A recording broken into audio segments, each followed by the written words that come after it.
Hello everyone, my name is Nathan and today it's time for another episode of Starmade. Every few months the developers of Starmade come up with a major update, and so has it been just a few days ago. And what an update it is, guys. So let's explore these new features together, and most importantly the completely revamped docking system. To give you a brief overview, the docking system has been redesigned to suit the current demands. All chips and blueprints will still work, so don't worry about that, and the system can be changed to the old one in the configs, if for whatever mad reason you want to do that. You can now dock with the new magnet to any rail, as it is called, as long as it will not result in collisions. That means bye-bye docking zone boxes. Moreover, rail blocks can be lined up, which allows for docking contraptions to move along them while still maintaining full functionality over dynamic parts such as logic blocks. Even better, you can combine rail blocks with rotor blocks, which allows for additional movement, rotation and customization. Using logic and speed control blocks, you have full control over the movement, rotation and speed of the new rail blocks and rotor blocks. These changes of course also affect the turret systems, and therefore they have been redesigned as well. Turrets will now be divided into multiple rotational axes, but more on that later. Also, several new blocks have been included in this update to provide more functionality. With buttons, flip-flops and wireless logic, things will become a lot more organized and achievable. Last but not least, we of course also have a lot of bug fixes, which is always appreciated. But let's check out some of these features in more detail, shall we? In order to dock an object in the most basic fashion, we need a basic rail and a rail docker. The basic rail now serves as the docking unit, and the rail docker will attach to it. Using one basic rail will create a static docked object, while placing them in a row will create a track for the object to move. The rail blocks themselves all have a certain direction, dictating the movement and orientation of the docked object. The rail docker, on the other hand, is of course the block you attach to the object you want to dock. Once placed on your contraption, the object contains a docking beam which can be assigned to your hotbar and used to fire onto the basic rails and dock. It also has logic in and outputs, which means you can link it to any activation block to automatically undock the object or to activate a signal when docking it.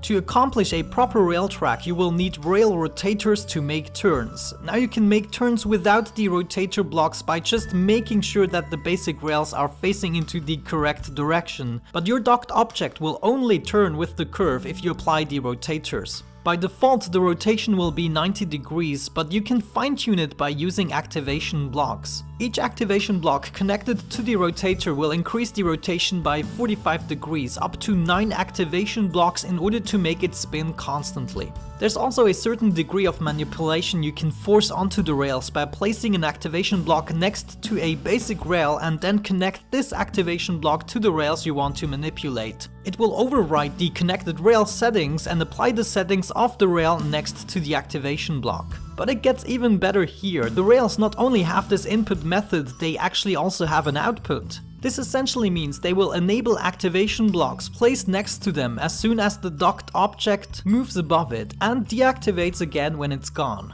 Holy cow, guys, makes me really happy.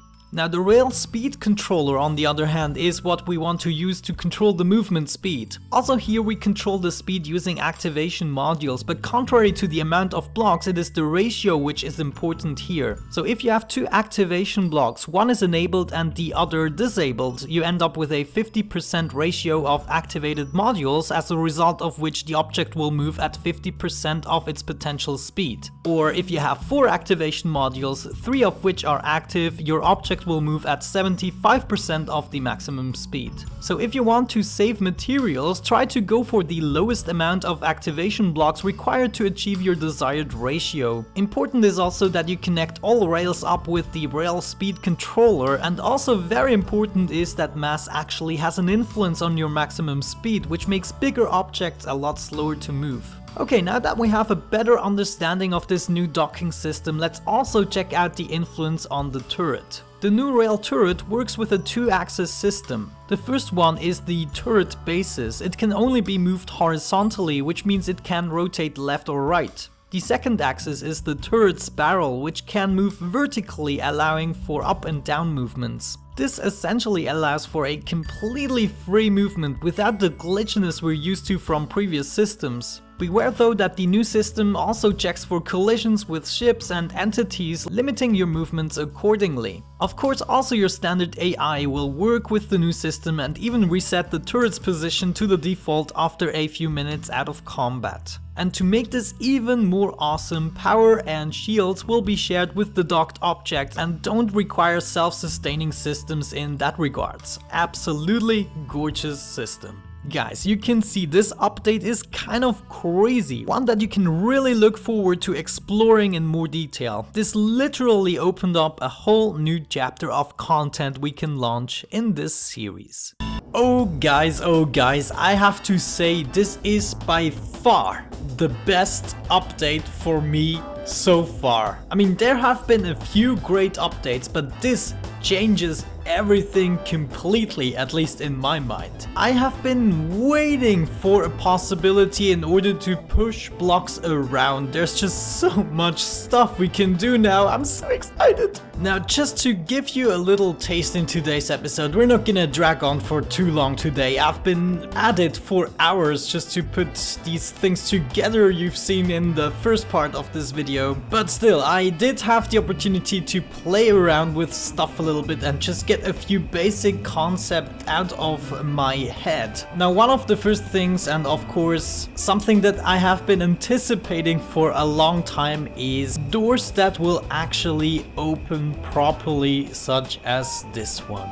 Look at the beauty. And we can use this one right here, this button, in order to push it back into place. Now come on, you just gotta love that. You just gotta freaking love that. Now, of course, in order to accomplish this, what I did is put a bunch of rails down here, and I also used 2 additional rails. One you can see right here, the other one is hidden down below. Next to the rails are a bunch of activation blocks, and these buttons just activate the activation blocks for a brief second, as you can see. So you don't have to push it twice, you only have to push it once. And of course, the activation modules themselves are hooked up to those guys so that we can switch them forth and back. And the only thing you have to consider is to have enough space so nothing really gets in the way. So if I placed a block right there, we would not be able to push this back, unless of course I remove it again, and there she goes. So yeah, this is a very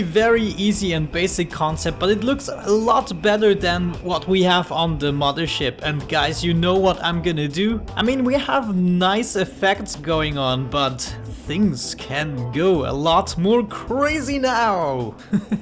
It's just gonna be awesome. Anyways, I have experimented around with a second contraption that I quickly want to explain to you, and that is basically a chest cycler, if you can say so. If I press this button, this chest will be replaced with another one that I have in my storage area. So let's just see that happen. I press the button, the chest is going away, and the next chest is coming right here, so that I can grab my items and I can cycle a bunch of chests. I can cycle actually as many chests as I would like with this system. You can see that we could just theoretically expand this all the way to wherever we want and have as many chests as we want, and I think that is just crazy cool. So let me just remove a few things so that you can see what is actually happening. We have our track right here, which is making a circle kind of, and I used a speed control module and marked actually those 2 spots right here. So whenever this activation module, which is also hooked up to the speed control, is deactivated, then these 2 guys will not move forward. And right here we have the switching of the rail. If I press this button, this activation module next to this rail will be activated, and therefore those 2 guys, let me just quickly select that. You can see those 2 guys are linked and they will switch around.